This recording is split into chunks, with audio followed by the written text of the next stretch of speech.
go ahead and get started. I know, thank you, Nina and Eileen and Dana for really being kind of behind getting the series kicked off. So I'm Leanne. I am the Executive Director of Venture Cafe Miami. Welcome to those who are joining us on Facebook, and hopefully welcome to those that are in the room, and other folks will join as we are always on Miami time as it gets hotter and hotter in the city. I'm super excited to have Alana lead us as a facilitator for this session. As we've been looking at what seems to be a moving needle of goal point for everybody. I think every day, every couple days, kind of the world changes or shifts in a way that we hadn't anticipated before.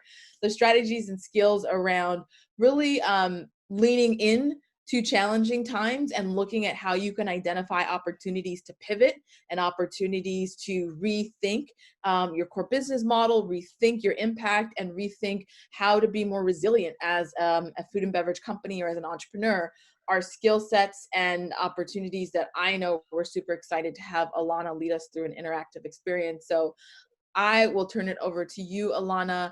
This is part of the Passport program, which is focusing on Main Street or non-tech businesses, and specifically CPG and F&B for 2020, where we're looking to really help entrepreneurs that are poised to scale get connected with strategic resources, those operational and practical insights that really allow them to do that.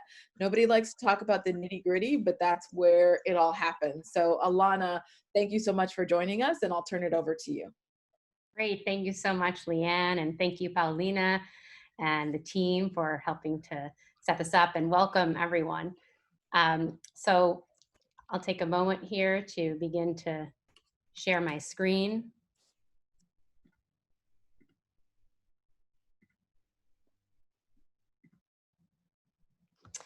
Great. So hello, everyone. As Leanne said, I'm Alana Libow, and I'm the founder and CEO of Forefront Transformations. This is a coaching and consulting firm that focuses and partners with individuals, businesses, and economies on transformation and innovation in uncharted environments. So today in our Passport series, as mentioned by Leanne, we're focusing on transforming your food business in the new normal. And I want to just take a moment to thank everybody for taking this valuable time. This is a critical moment for all of us as we begin to open our doors. And this is the time where we want to begin to exchange with each other. So today we're hoping to exchange across the food community and other kinds of stakeholders who support that community. The purpose is to hear from you. What are your challenges, your needs, how resources can potentially support that? And as Leanne mentioned, to begin to see possibilities in the constraints. These conversations are really going to help us inform an upcoming series that we're excited to be co-creating. It will launch in July, and this will be focused on discovering those possibilities and building resilient businesses. So we're going to take a minute here and check in on who's here, what part of the food value chain are you representing, and as well, perhaps what interests, if you're not part of the food chain, what interests do you represent? So Paulina is going to post this within the chat area. You may be a producer, a supplier, transportation, logistics. You see this on the screen there. Service providers, we know we have a lot of those in Miami. You may also fall into other stakeholders. Are you from legal world, government? Are you a consumer? Let us know. Interesting. We're going to give it a few more seconds just so. A few moments. Yep. I see results coming in already. Great. Maybe I'll give it a minute so that Victor, who's joining us, can also. Yes. Great. Okay. Okay. So we're beginning to see, certainly we have a breadth across the other stakeholders, which is great, so that in a few moments when we do some breakouts, we'll be able to pair you guys. Right, we're seeing service providers, and producers, which makes a lot of sense if you think about the food system at large. We start with where something's grown, where it's coming from, the raw materials, and a lot of Miami's economy is based on service providers, as we know. So, and then all the stakeholders are critical. So it's fantastic that we probably have some representation. I know a few of the folks on the line, so I know we have some government, we have some legal, and we obviously know tech is critical, and all of us are consumers. Fantastic. So we'll close that and keep track of those results as we go forward. Do you see, sorry, do people see the results, or what are you seeing? Yes, we see them. Okay, so I'll stop sharing that. Great. So keep those in mind, and I'll take a moment now to bring us back to our introductory exercise.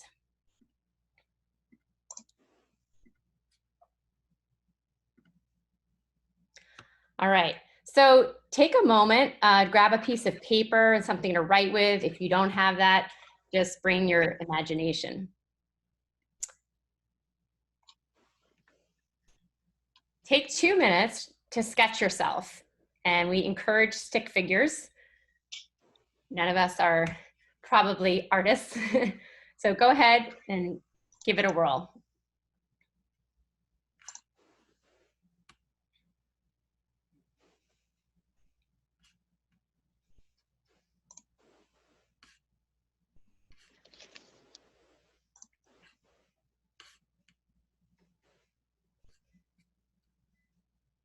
Okay, begin to finish up those sketches. All right. Now, sketch yourself without your most used limb or sensory organ. So perhaps you've lost eyes, ears, or your most used limb.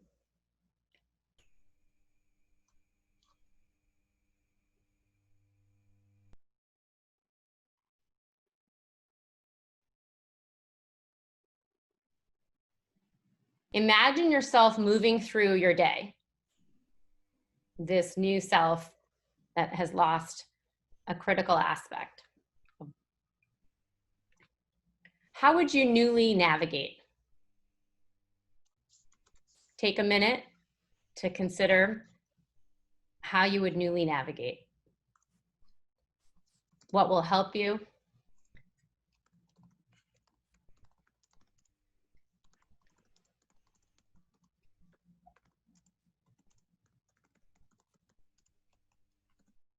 Okay, as you think about that, we're going to come to some sharing in a moment. Okay, let's open by discussing what do you gain with this loss?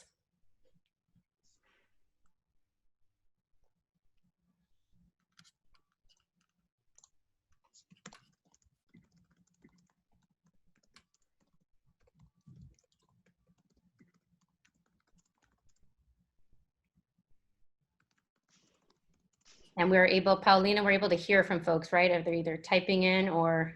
Yep, so feel free to unmute yourself and maybe share some of your thoughts.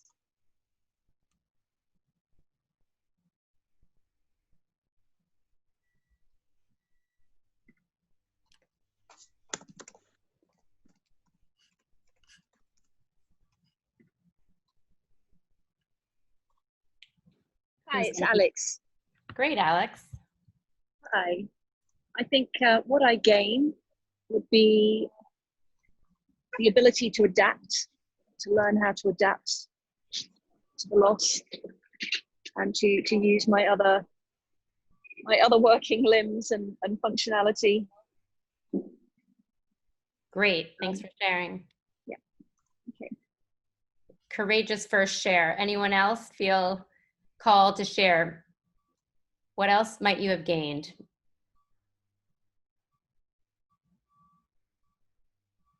I'll go. I said the organ was my tongue, so I figured if I was without it, I'd be forced to listen a lot more. Oh, okay, nice. Greg, you and I have the very same comments. Excellent. Good shares. Who else?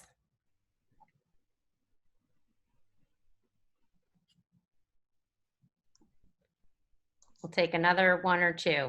Anyone else gaining anything? How are you moving through your day? Anyone doing something creative to get around? Discovering any new opportunities?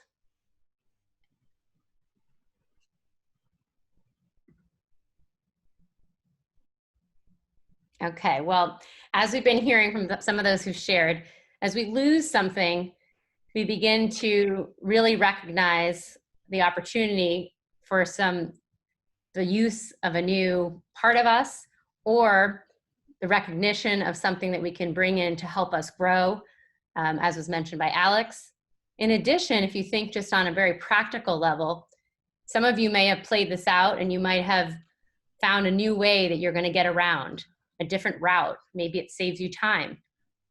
You might have actually found a new partner to do something. Maybe someone helps you get somewhere. Maybe you discover how to be remote. Maybe a new technology becomes a new enabler.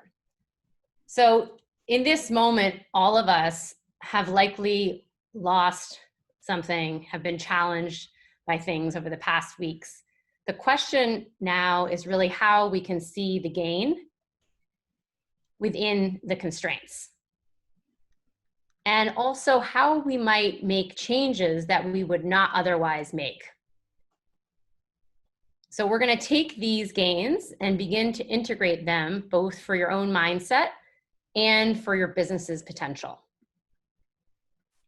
All right.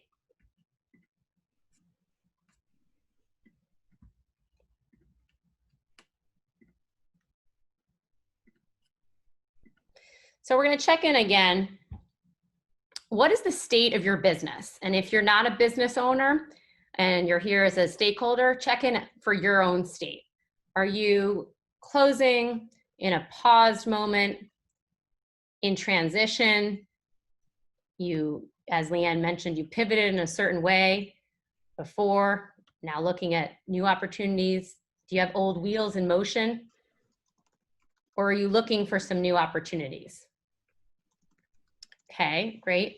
Paulina's got us showing some of the results.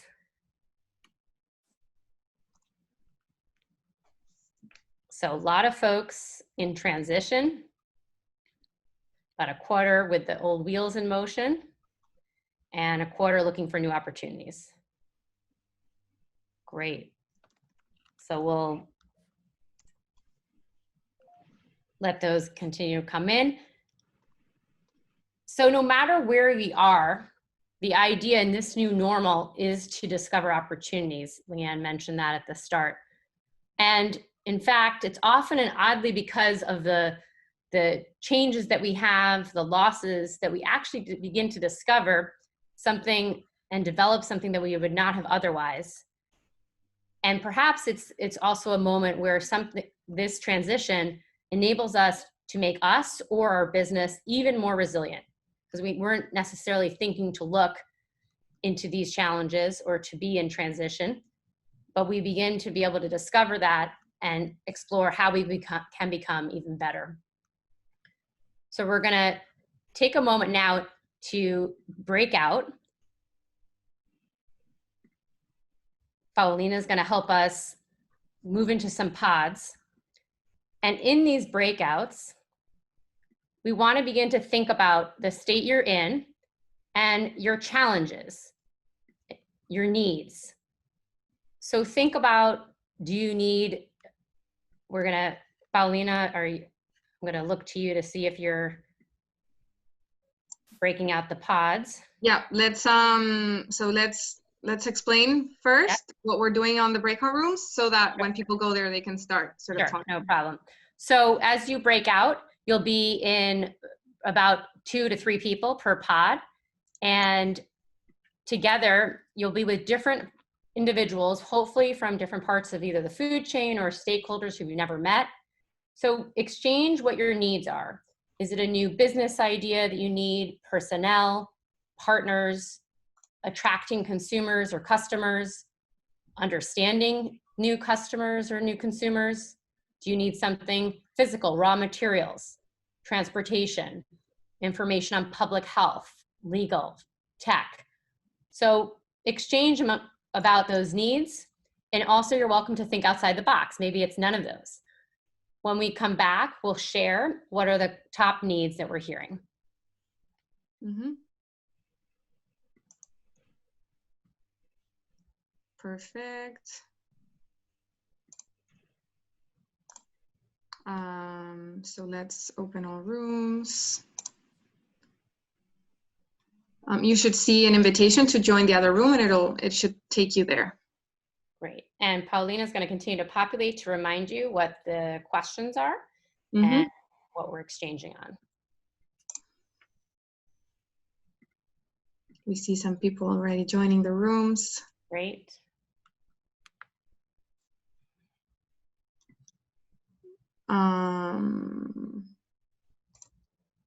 But yeah, there you go. So Dana, I'm gonna assign you to a room because I think there's one person who's alone. I'm just gonna assign Dana to breakout room number 1. There you go. There you go. So we don't have someone alone. Okay, great. Mm-hmm. And Victor?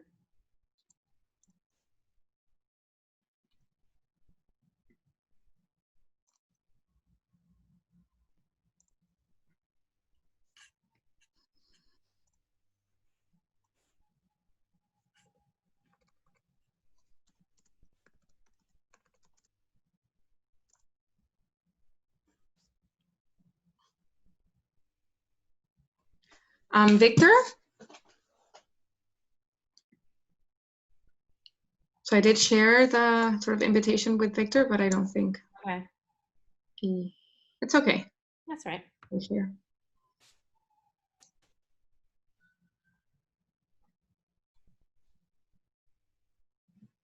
Oh, he left. Oh, there, he left, and he's in one of the breakout rooms. Great. Okay.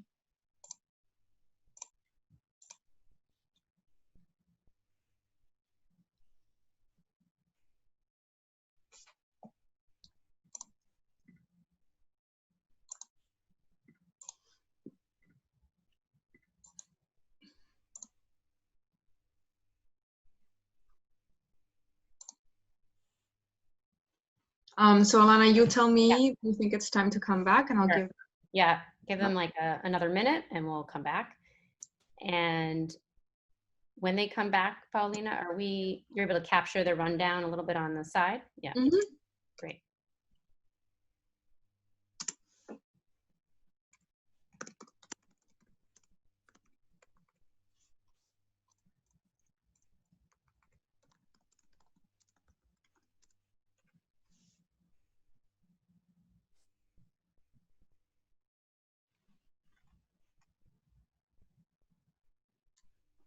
I'll give it until. Sure. Yeah, of course. We have time. Yeah.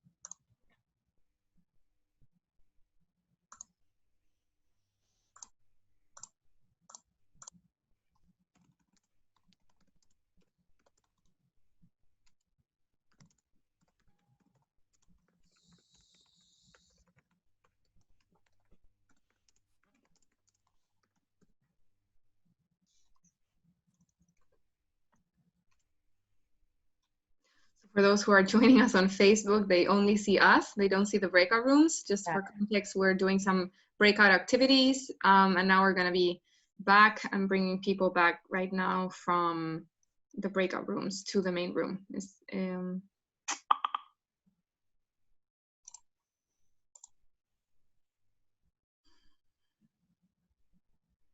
Do we have someone else joining us?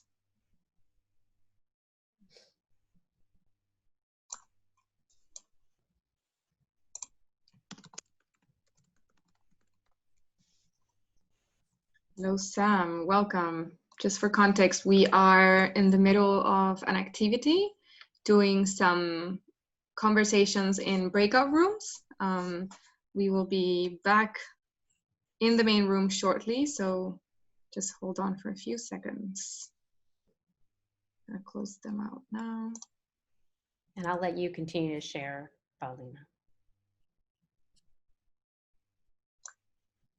To share the results, and I don't need the screen until we're in the next section, right? Mm-hmm.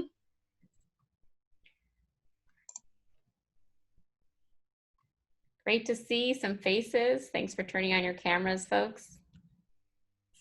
Good to see the community.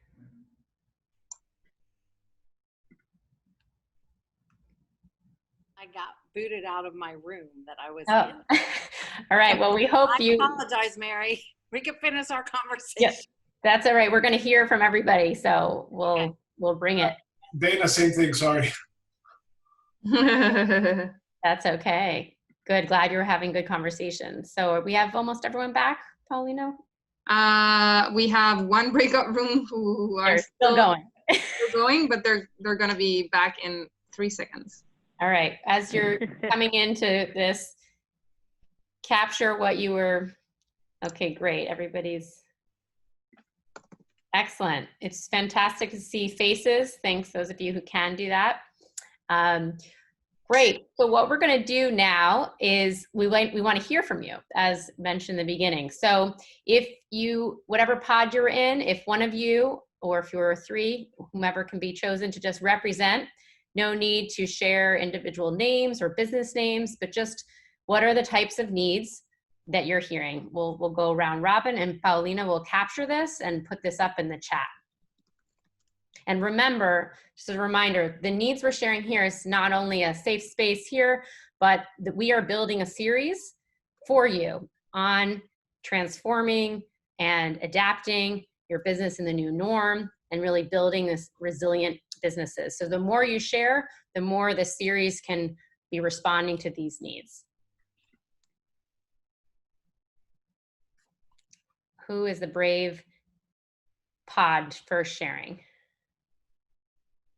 I think Mary's trying to speak. What I was going to do is invite my friend and colleague and entrepreneur spirit, Brooke, who has just been through everything and is coming out on top. So it's really, we were just getting to what is her next steps and we got cut off. Okay. So Brooke, take it away, whatever is atop of your mind right now. Okay, so what's on top of my mind right now is presenting my pitch to the investors. So I've gotten the meeting with the investors with my pitch deck and my products and my information. But as I've, over this period of time that we've been at stay at home, I've been watching other people's pitches and been learning and, writing information down. But I'm nervous in front of camera. So my problem is being able to pitch and remember and, some of the information that's crucial to get to the investors, because I won't be pitching to just one, I'm pitching to 20 and it's virtual. So that's going to be a little challenging for me. Great. Thank you, Brooke, for sharing. I think I just heard someone else stepping in. Yep, feel free to unmute yourselves and just share from your conversations. Maybe Dana, who was in your pod, in your breakout room. You were with? Yeah, I was in a room with Victor and Alex. And I think a main part of our conversation was the ways in which kind of how to integrate technology and the ways technology has kind of been disruptive to the space. I don't know if either of you want to add to that. It's just, I think in our case, it's trying to adapt and trying to figure out how to use the resources we have, which are, it's not like it's abundant right now. but trying to adapt to how things have changed and going after new markets. Because in our case, we did mainly corporate catering. That's pretty much ended right now. So we already have, and we developed our platform, and so now we're trying to shift to more from B2B to B2C, and trying to be relevant in a market that is really controlled by the big players like Uber, DoorDash, and all these guys. And so in our case, we're starting to do something called simple meals, which are meal kits, for families of like 4. We think that people are tired of cooking every single night. We think that people are tired of ordering very expensive takeout. And sometimes the quality with Uber and delivery is not there. And so restaurants are starting to get creative. They're now doing something where you can get food that's almost ready. It's packaged cold and it's just there for you to finish and complete. And so you get to experience the restaurant's food as fresh as possible, the best way that it was meant to be eaten, and at a better price than ordering delivery, and also you get to still have fun. So we're trying to create a whole new market for kind of a new product for families. And so we're trying. It's we work for a long time. I was telling Dana, we work with the CIC very closely. And so, right now there's no meetings at the CIC. And so we're trying to see what we do. Okay. Victor, thank you so much for sharing the detail and transparency. That is extremely helpful. So others who want to model after the 2 shares that we've heard.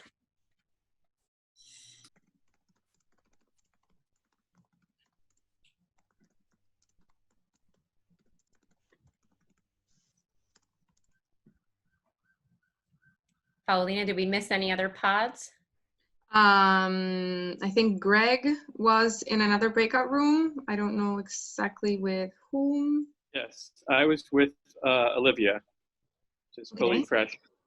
Oh, great, fully fresh. Any comments from you guys? Yeah, I mean, I'll just give everybody quickly my background. I do economic affairs for the Israeli consulate here in Miami. So I kind of, I don't have a direct business of interest. I'm just always sort of looking to help make connections between Israeli technology and Florida. So we just kind of exchanged our backgrounds and sort of, but there wasn't sort of a specific concern to talk about, I guess. Okay, but that's great. Technology has been mentioned by a few, so there may be opportunities to build those bridges, right, into some of the needs. Exactly. Does Fule Fresh want to contribute? Yeah, sorry. I apologize because I'm still catching up and trying to find out what's going on here because I was very distracted at work and getting interrupted all the time. Not a problem. So at least it was good for Greg and me to talk for a few minutes and kind of exchange info because he's on kind of the ag tech side and we're a hydroponic indoor farm, so it kind of fits well together. Oh, fantastic. So I'm here more listening and learning. That's great. Thank you for joining us. Any additional needs? And again, just feel free to share them if they come to mind for the hydroponic indoor farm or for those who you know in your networks who've been talking. What are the kinds of needs that are out there?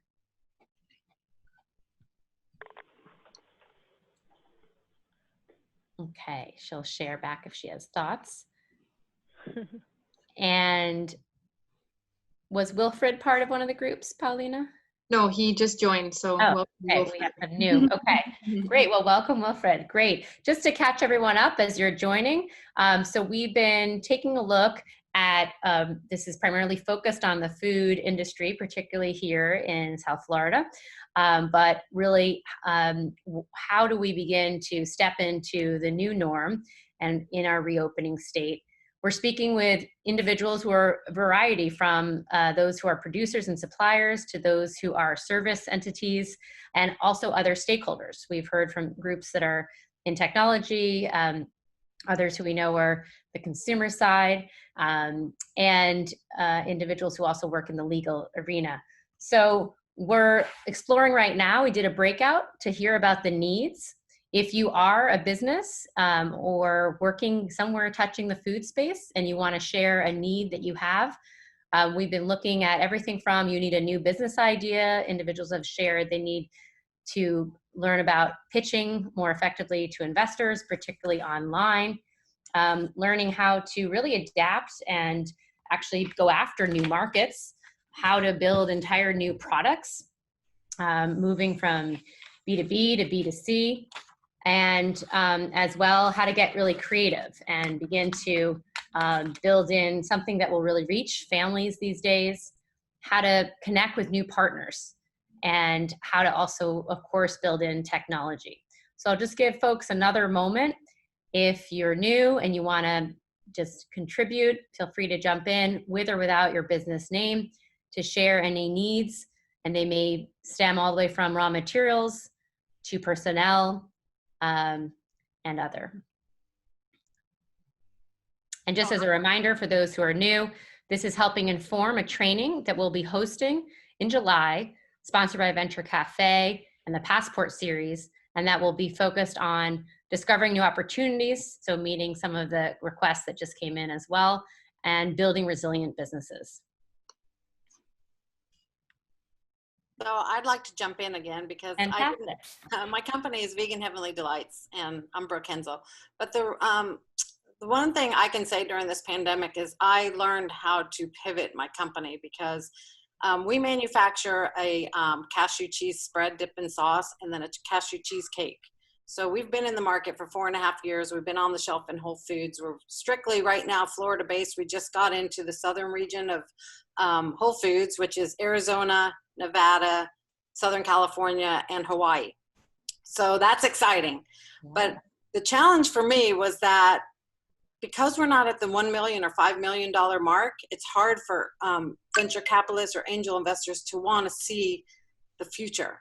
So all of the research that I've been doing and all of the investors that I've been talking to are all focused on the center of the plate, which is an alternative meat. And with this pandemic, that's a huge market right now. So I transitioned from my cashew cheeses to my cheesecakes to making a vegan barbecue rib and a pastrami.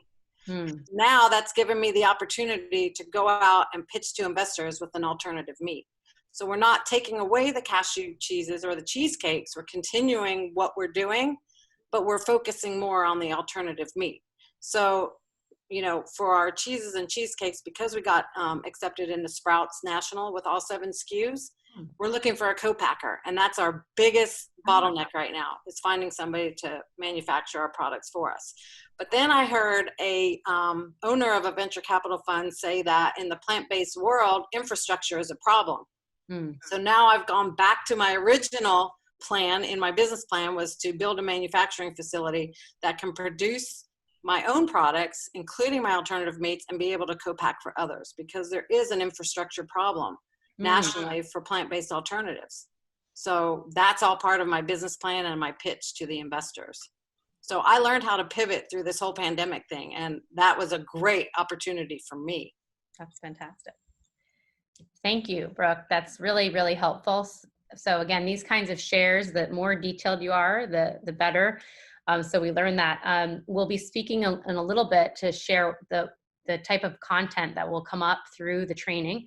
But what was mentioned, this is a part of it just now, about really learning how to adapt your capabilities. So that's what we just heard. And so some folks are going to continue to be going through that, realizing they have to take on new ways of operating, entirely different skill sets, or individuals and teams will need to do that. Also, there was a reference to various trends Brooke's been speaking to. So part of the training series will also be focusing on the trends that we're seeing now. Keep in mind, trends that were before the pandemic have changed. So if you were involved with something, particularly in food, you want to relook at that, and we'll be going through the details on those trends. Anyone else who's inspired by the shares that we just heard?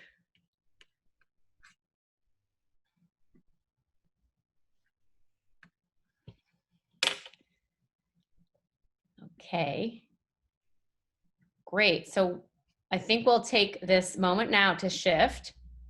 I'm going to take the screen back. Oh, did you want to share? I heard someone jumping in.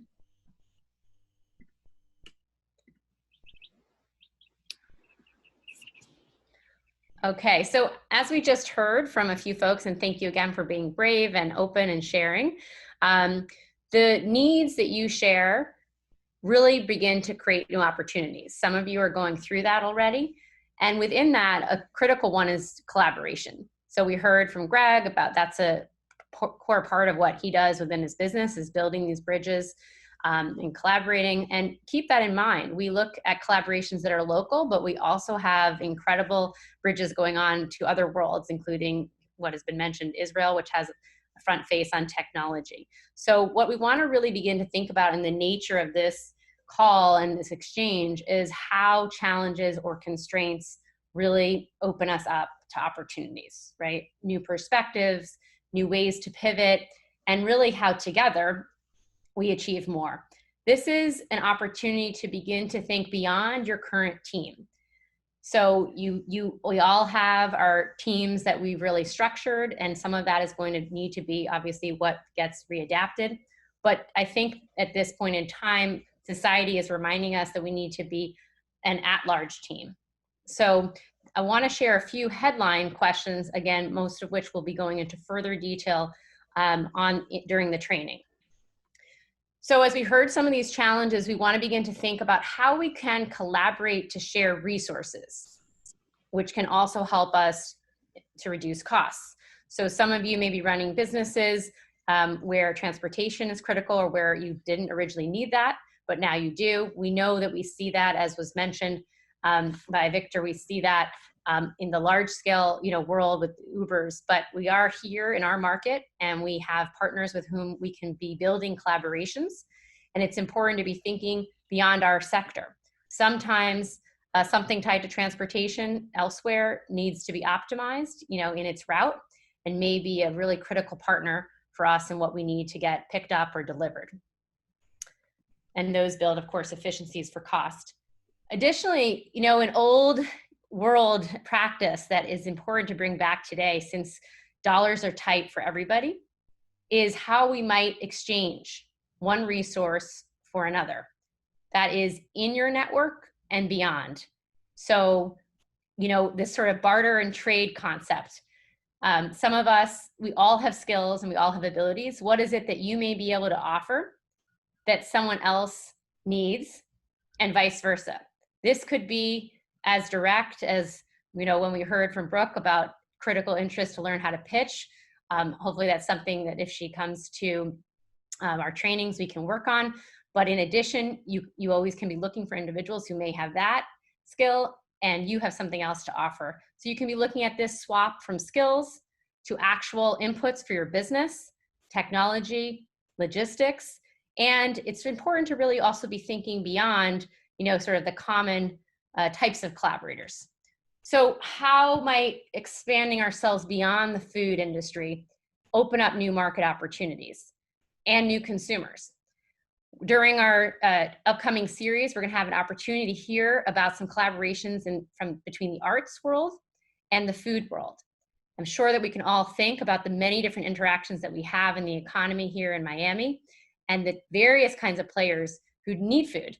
That's a huge part of whether it's their events or the ways in which they organize their offerings. So we want to begin to expand ourselves beyond who we classically look to partner with, and be thinking about the new ways in which what we have can be a part of their offerings. And finally, thinking about how a collaboration can benefit more than your business. It's going to, of course, begin with your interest to benefit your business. But this is the world that we're living in today, where we know inclusivity and opportunities for if you call it stakeholders or multiple parties, really need to be benefiting. That includes everything from the source of products, so the earth, all the way to society and social needs, whether that be an elder market or families. So beginning to think very critically about who you're serving or who you could be serving, what their needs are, and how collaborating with unusual partners may be able to both solve your business challenge, their business challenge, and some of our societal needs. Just take a moment to hear any thoughts or reflections from that.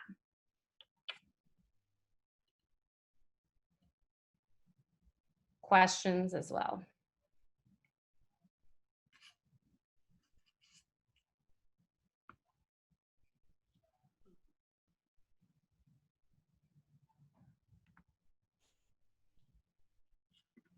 Okay, so we heard from some of you. Initially, thank you when you shared your needs. Why don't just open it back up? If you haven't shared the need, but you're thinking about resources that could really help you, which might come up differently than your actual needs, let us know. Is that a resource in terms of learning how to do something? Is that an actual resource that might be an actual sort of learn know-how, something that's available online? Are these resources that are plugging you into a connection? We'll open up the floor for this.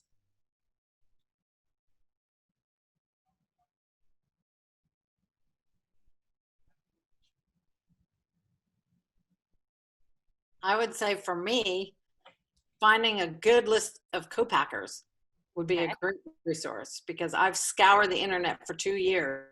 And we did find one co-packer that we met with, but due to how our cheesecakes are processed, it wasn't something that they could accommodate. So, you know, it's challenging because we're a dairy-free vegan company.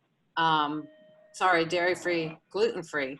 And a lot of the dairy-free, gluten-free co-packers don't do nuts. Most of our products are made from nuts.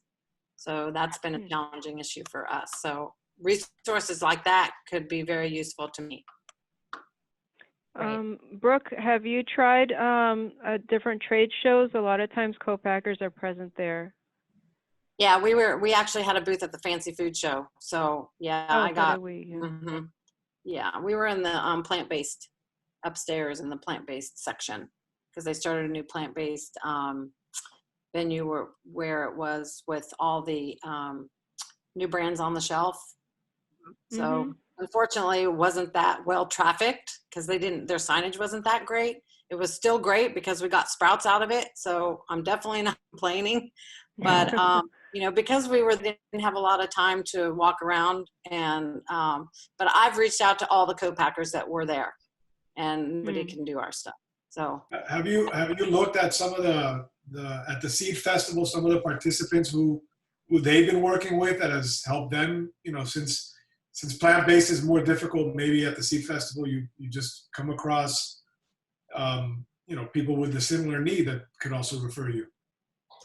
And the thing is, most people are packaging their stuff themselves. I mean, even Beyond Meat, Impossible, Follow Your Heart, Kite Hill, they've all built out their own infrastructures because of this need. You know, it's hard to find that. So, and to be honest, a lot of people don't want to tell you who they're using. So they don't want to share that information. And packing yourself is not an option for you? It is. It is. I mean, that I didn't really want to, because 4.5 years in, I'm tired. And so we're trying to outsource it so that we could, you know, scale a lot faster and bigger. And I mean, we do have one opportunity that might be available, but in order for us to do it in somebody else's facility, buy the equipment and use their labor, we still need capital for that. So, you know, we're in that growing pain stage where we're kind of stuck, but we can get unstuck with capital. And let me just follow up what Brooke was saying. Brooke and I are members of South Florida Food and Beverage Association. I'm also faculty at FIU. And what we're really concerned a lot about is with a lot of our startup companies, and Brooke, so many of the organizations that we collaborate with are startup. And what they really need is that roadmap right now to where they can start to grow, or really regrow, because they were on trajectories and they've lost it. So it's finding those venture capitalists, it's finding those income streams that will enable them to move forward, and then also to realign and redevelop a short-term plan to move them to that next stage. So it's the funding, which is always a critical problem, challenge, issue, and then of course some strategies to move forward and pivot with the level of grace and wisdom, Brooke, that you did. Thanks. Great. That was very kind. True though. Very useful. Thank you for sharing that.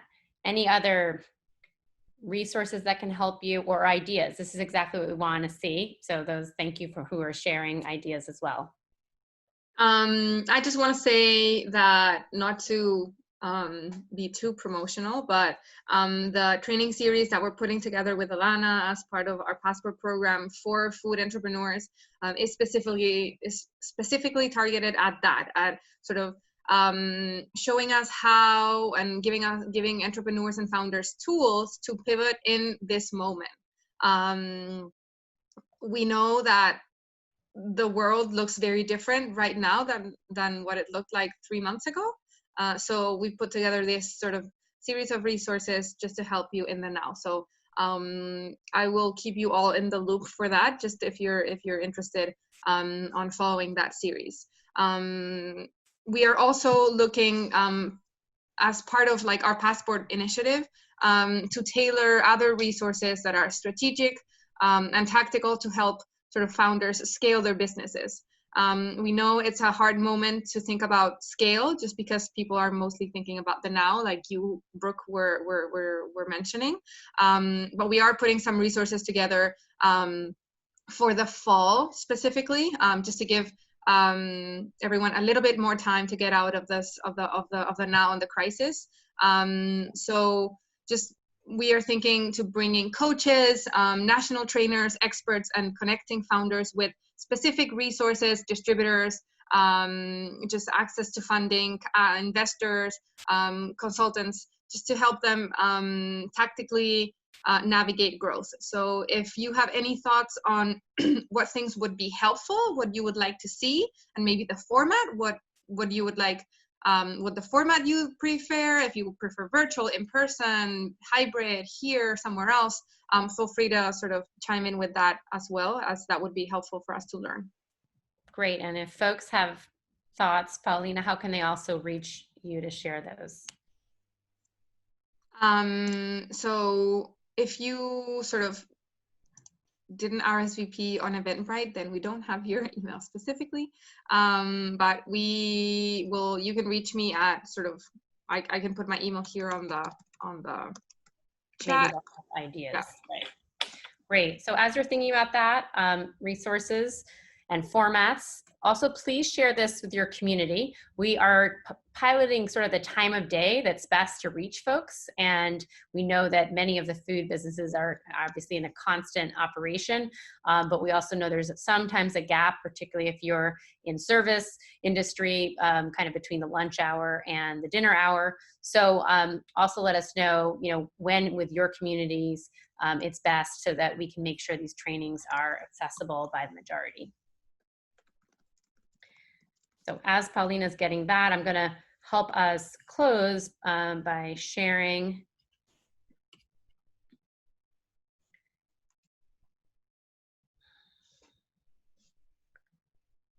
Great. So we've been talking about this series.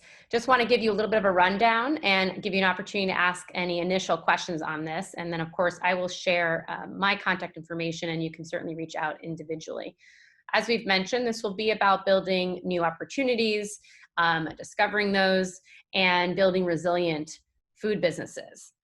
Just on that topic, I think we've heard, from Brooke in particular, as she's mentioned her own pivot, which we really appreciate hearing. That's going to be a skill that's not only getting her into the now, but I would put money on her ability for longer term survivability. So I think that this is a very critical piece that, she didn't ask for.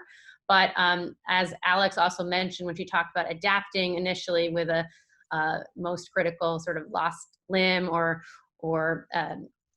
sensory organ lost, we need to be learning the adaptation abilities, because we are living into a world that is going to be more and more uncertain, that's going to have more and more constraints to it, and certainly more pressures on our ecosystem, the natural ecosystem, which food relies on. So, the greater that we can get ourselves and our teams and our chains to be able to be more nimble and more adjustable, the more we're going to be able to not only face the now, but really be part of creating the future and here for the future.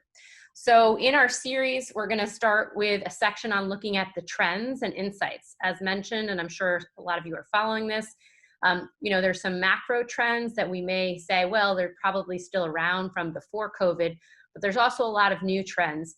And we're going to feature those. What are the consumers really looking at today? This is a guide that's being built by individuals around the globe.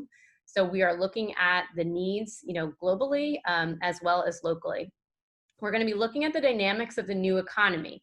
So just like each of us is in a state of transition, so is the economy, and that means so are our consumers. So it's not only the types of needs that they have, but they're a different individual if you're still serving who you were serving. And if you're serving new customers, you're going to have to learn about, who they are. So in that second section, we're going to be looking at exactly how we understand customers and our consumers' needs. It's really critical today, as always, to really be building that empathy, to be standing in their shoes, to be understanding what it may be their family's needs are and how we can best serve those. We'll also take a look back at why are you in business? What is your actual purpose? Very often we focus a lot on what we do and how we do it, but we lose track a bit about why, or we may not have even centered into that. That's going to be very critical as well. Consumers are going to be certainly moving toward, an understanding of both how you're serving their most basic needs, physiological needs, but also connecting with you on how you're enabling them to kind of become better and to be more inclusive and to be supporting society. Number 3, we will going to look at what a few of you have talked about as needs and really what is going to help you set your path forward, which is discovering new opportunities. We're going to run through exercises on that, strategic ways in which to really explore that, whether that's for your current team or something new that you're building. And for those who are looking at how do you repurpose your capabilities, I think we heard that as a pretty common theme throughout, that whatever you were doing before, you're going to probably need to be putting on different hats, and that includes for your team. We've been interviewing individuals and organizations throughout the pandemic. Those who have really been most resilient have talked about the fact that their ability to wear different hats than those which they're normally trained to wear, or that which their business card says that they serve, really have been strongest, and that mentality is what's key. So again, as we've heard from examples and as we did in our initial exercise, building on that ability to become sort of chameleon-like. Number 4, partnering. We heard a lot about that and the opportunities here, again, both locally as well as internationally. But we want to remind ourselves that we'll be looking at how do we partner across sectors. I think fairly often we look directly within food because we're looking at that supply chain and exactly how to build within that value chain. But there are a lot of partners out there, particularly in the Miami ecosystem, who rely on food or who could benefit from it.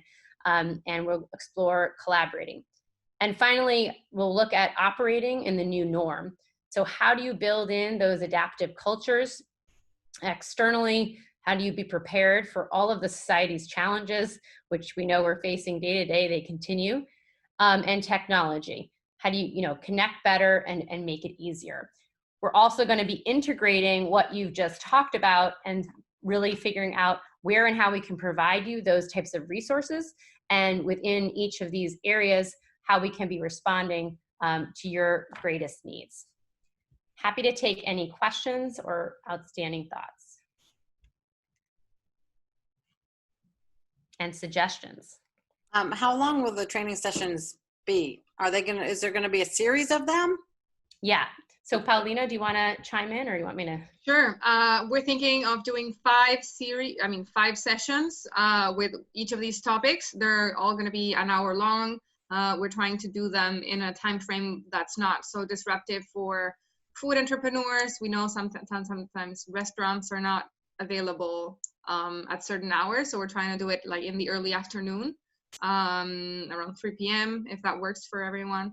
and they're going to be kicked off July 9th, and then every week after that for 5 weeks. That's the plan so far.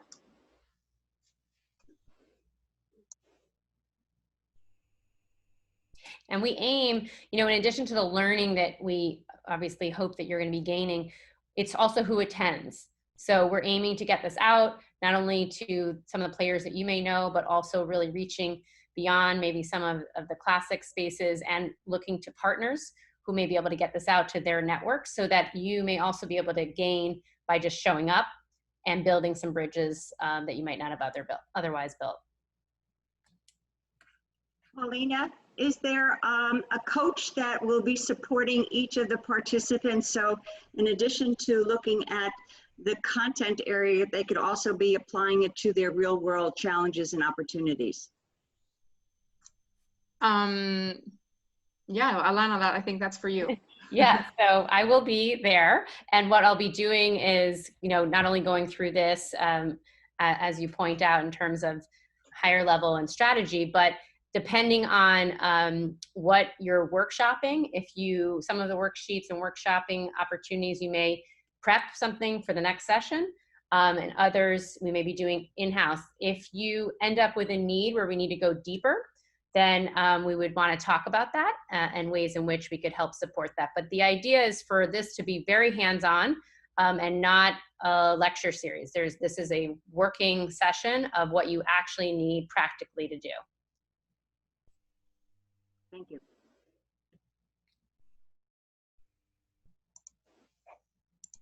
Any other? Brooke, what's the name of your cheese? It just says cashew cheese alternative on the package, and it's a spread, a dip, or a sauce. And we have plain roasted garlic, and then our cashew ricotta is Italian herb. And we're the only ones in the United States making a cashew ricotta. Are you in Whole Foods? You're in Whole Yes. Foods in Aventura? Yes, they're in the non-dairy refrigerated section. Look for you. Great, thank you. Maybe you can put the link of your of your company in the chat. Put it in the chat. That'd be great. Is your new meat alternative? Is it seitan? Is it soy based? Yeah, no, it's seitan. It's Vital Wheat gluten based, but we're using an organic Vital Wheat gluten. The difference between our alternative meats and everybody else's on the market is it's a clean product. There's no preservatives, there's no oils, no artificial ingredients. I know gluten is an issue for a lot of people, but in the whole scheme of things, I'm trying to look at the big picture, and our goal is to really get to the meat eaters and give them an alternative so that it's less animal products, better for the environment, better for the animals. And I want to show people that they can taste something that's great, tastes like an animal protein product, but it's healthy for their body. I think those Impossible burgers are worse than the regular burgers. They're actually, I don't think they're worse. Health-wise. Yeah, I don't think they're worse. It's just a lot of people are, it's a challenge for them because they're genetically modified. It's made in the lab. And I think there's a lot of challenges to that in the industry, so but it's not holding them back. People are still buying their product. It's way better than the alternative. So health-wise, it may not be that great, but it's better than the alternative. Great. Thank you, Brooke. Yes, thank you for such shares. So if there are no other top of mind questions or requests, I want to thank you all for taking your very valuable time to share out with us today what your needs are, your challenges, ways in which resources can support you. And then I'm going to just share my contact information. And if you have other thoughts or ideas and ways in which we can improve the series that's coming up, we'd really love to hear from you. So let us know, and Paulina is also able to be reached. And please do share this with your community and let us know if there are other groups of which we should also reach out. Yeah. Great. Paulina, anything else? No, thanks everyone for joining. I hope you found this helpful, even if it's just taking a few minutes to think back and reflect on your business and your current state. So thanks, Alana, for leading the session, and we hope to see you all soon in any of our other training sessions or any of the other sessions that we have at Venture Cafe. We do have multiple resources to help founders. So feel free to navigate through our website to find any that seem relevant to you. Thanks for joining, and have a great rest of your day. Thank you, and thank you, Venture Cafe. Thanks so much, guys. Thank you.